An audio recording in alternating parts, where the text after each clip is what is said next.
Olá a todos, este é o 10º vídeo da série Introdução em MQL5 e nele vamos concluir o nosso EA de cruzamento de média. Nesse vídeo vamos abordar o tópico de envio de ordens. O envio de ordens em MQL5 é feito por meio da função orderSend. Ela recebe como parâmetro duas structs, uma do tipo MQL Trade Request e outra do tipo MQL Trade Result. Para estudar a fundo como é feito o envio de ordens, eu sugiro que vocês leiam como essa função funciona e como ambas essas estruturas funcionam, quais são os tipos de ordem que podem ser enviadas e como criar cada uma.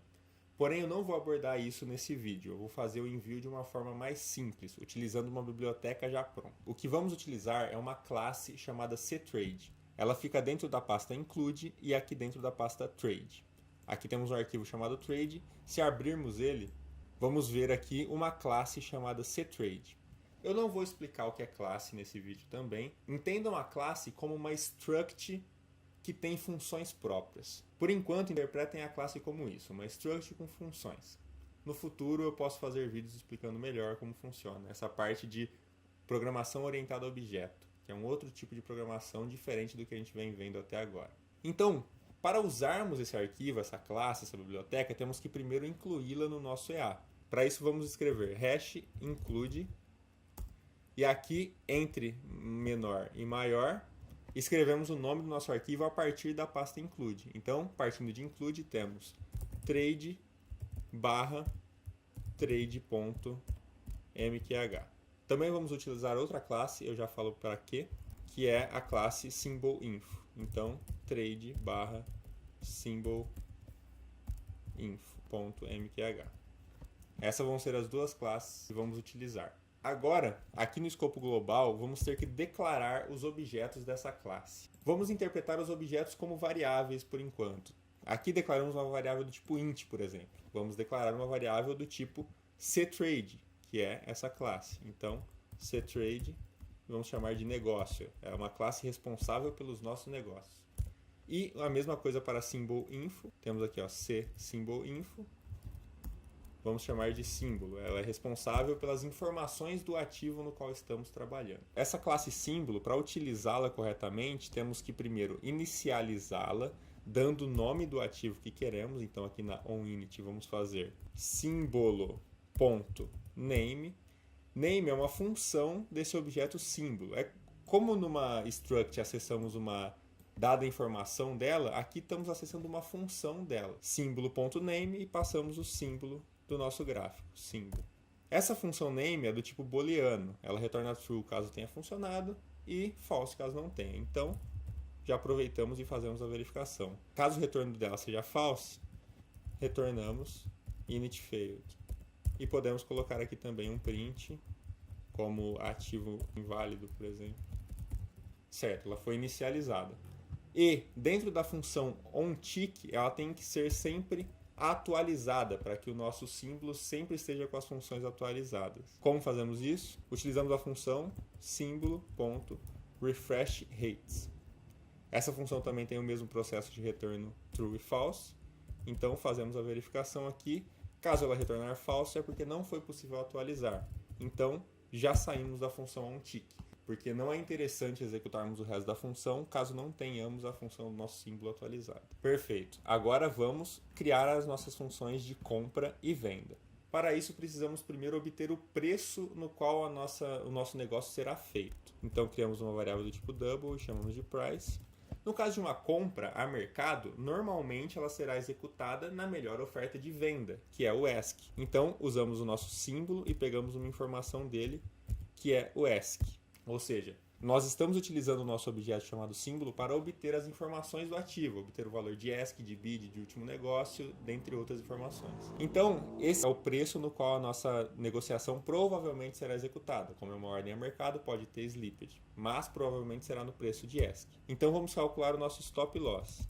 Double stop loss. O stop loss, no caso de uma compra, é o preço menos o que a gente determinou como stop loss, chamamos de SL. Porém, e se eu escrever um stop loss que não faça sentido? No caso do dólar, que varia de meio e meio ponto. E se eu colocar um stop loss como 3,2? Isso não faz sentido. Não tem como eu colocar um stop desse no dólar, que varia de meio e meio ponto. Então, temos que ajustar o nosso valor de stop loss para o tick mais próximo, para que ele esteja com o preço correto para aquele ativo. Para isso, vamos usar uma função do nosso objeto símbolo chamada normalizePrice. Assim, ela vai pegar o valor que passamos para ela, preço menos stop loss, e normalizar para o preço mais próximo que seja válido para aquele ativo. Vamos fazer a mesma coisa para o take profit, símbolo.normalizePrice mais take profit. E agora vamos enviar a nossa ordem. Para enviar a nossa ordem, vamos usar o nosso outro objeto que chamamos de negócio, um objeto do tipo cTrade. E vamos usar a função buy, que já é a primeira que aparece aqui. Notem, caso vocês queiram enviar uma ordem do tipo buy limit, por exemplo, tem essa função pronta. Basta vocês irem lá, olhar no código da classe cTrade como que essa função funciona, quais os parâmetros que você deve passar e utilizá-la. Aqui eu vou usar uma buy comum, uma ordem a mercado. Aqui já aparece inclusive quais os parâmetros devemos passar. Primeiro o volume, que eu chamei de volume. Depois o símbolo, colocamos null para que seja o símbolo atual, o símbolo no qual o EA está inserido. O preço, price, o stop loss, o take profit. E aqui colocamos um comentário para essa ordem, como por exemplo, compra, cruzamento, média, EA. Função de compra feita. Vamos fazer a de venda. Eu vou copiar aqui e modificar o que precisa ser modificado. Primeira coisa que numa venda, o stop loss é que é adicionado e o take profit subtraído. E aqui dentro trocamos para venda e ao invés de buy, sell. Perfeito. Compilamos. Falta um ponto e vírgula aqui. Compilamos e rodamos para ver o que acontece. Agora as ordens deveriam ser enviadas. Vamos verificar se isso está acontecendo. Teve um cruzamento mais antes do horário de início. Agora ele vai cruzar para cima e tem que realizar uma compra. Realizada a compra, vamos dar uma pausa aqui. Vemos aqui compra ao preço de 3.257,5, com stop loss em 3.254,5 e take profit em 3.262,5. Como eu especifiquei lá um stop loss de 3 pontos, notem aqui a diferença de 3 e o take profit de 5 pontos, como deveria. Perfeito, as ordens estão sendo enviadas como deveriam. Vamos ver se acontece alguma venda aqui, só para a gente verificar a situação de venda. Aconteceu, vendeu, olhamos novamente, vendeu, perfeito, robô funcionando.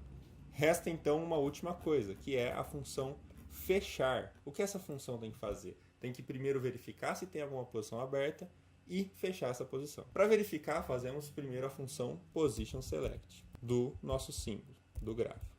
Se essa função retornar false, ele já não tem mais o que fazer, ele já pode sair daqui, porque não tem nenhuma posição, então não tem o que fechar. Então já damos um return aqui.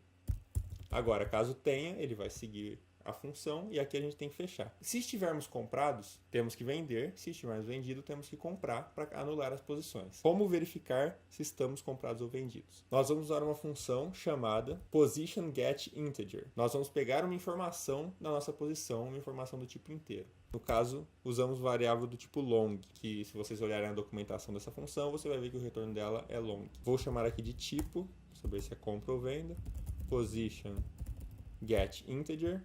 E aqui colocamos o que queremos pegar. No caso, o tipo da ordem, position type. Tudo isso sobre o que é possível pegar de informação e qual função que você utiliza para conseguir pegar, você consegue pesquisar. Pesquise por position select, depois position get integer, tem position get double, etc. para você pegar diferentes informações da sua posição. Pois bem, obtivemos o tipo. Agora temos que verificar se ele é de compra ou venda. Então, se tipo for igual a position type buy, temos que fazer uma venda. Do contrário, uma compra. Então, nesse caso, negócio.sell, colocamos o volume, null, por ser do ativo, e aqui colocamos tudo como zero. Dessa forma, ele vai enviar uma ordem a mercado independente do preço que estiver e não vai colocar nem stop nem take profit nessa ordem. E o comentário, vou chamar de fechamento, cruzamento, média, EA. E do contrário, aqui, uma compra. Compilamos. Eu verifiquei um dia no histórico que o final do dia ele estava com uma posição aberta e estou rodando nesse dia aqui para a gente conseguir checar se o código está funcionando ou não como deveria. Tivemos uma venda. Vou esperar o final do dia agora e verificar. Então estamos chegando aqui no final do dia, vamos verificar. Ele realizou uma compra, diminui a velocidade aqui. E notem o que aconteceu. Realizou uma compra, chegou no horário de término e não tinha atingido nem o stop loss nem o take profit, e ele fechou a ordem. Se a gente ver aqui nos comentários, tinha uma compra e aqui fechamento, cruzamento de média. Perfeito, o nosso EA está montado e funcionando. Então, Concluímos um EA simples aqui, ele não, obviamente, teriam que ter verificações de erro dessas ordens, caso a ordem não for enviada, o que eu faço? Tinha que ter verificações, eu não fiz. Além disso, eu estou fazendo da forma utilizando a biblioteca, você pode usar direto o order send, as estruturas para envio de ordens, assim você manipula da forma como você preferir. E tem outro detalhe que, caso você queira fazer um EA com muitas funcionalidades, com stop móvel, com break-even, com realização parcial, entre outras funcionalidades, fazer dessa forma é meio complicado, porque você vai criando lógica em cima de lógica e seu robô vai ficando cada vez menos inteligível. Você já não vai entendendo mais o que você está fazendo dentro do código. Então, para criar EAs mais complexos, eu sugiro, eu gosto, não é todo mundo gosta de trabalhar com isso, eu gosto de trabalhar com a estrutura que já vem criada pelo MetaTrader. Tem uma forma de estrutura, caso você clicar para criar um novo EA e escolher a opção gerar, ele vai gerar uma estrutura com uma série de classes que interagem entre si para gerar já uma estrutura pronta para você implementar em cima dela. Eu gosto de trabalhar com isso e eu pretendo ainda, numa segunda série de vídeos um pouco mais avançada, falar dessa estrutura, falar sobre orientação a objetos, que são essas classes, e como criar um EA mais complexo. Mas isso é para o futuro. Essa série Introdução ao MQL5 termina aqui. Aqui você já tem informação para fazer o que você quiser praticamente. Óbvio que às vezes não do melhor jeito, mas já dá para você fazer muita coisa só com o que eu passei aqui. Então espero que programem, que desenvolvam EAs com diferentes estratégias, criem funcionalidades diferentes, trabalhem com essa parte de envio de ordens que eu falei pouco, mas estudem essa classe ctrade, que ela é bem completa, ou estudem o order send para você criar a sua própria parte de envio de ordens. Então trabalhem, programem, e no futuro eu farei mais vídeos de uma parte mais avançada de programação, falando de orientação a objeto e falando como criar um EA bem estruturado. E aí será numa nova série, a série Introdução ao MQL5 termina nesse vídeo. Talvez eu faça mais alguns para complementar alguma parte do conteúdo que eu tenha deixado mal explicada ou que eu não tenha explicado. Mas por enquanto a série termina aqui. Muito obrigado a todos que acompanharam. Vejo vocês nos próximos vídeos. Se inscrevam no canal se não estiverem inscritos. Deixem um like se estiverem gostando. Comentem. E é isso. Até o próximo vídeo. Abraço.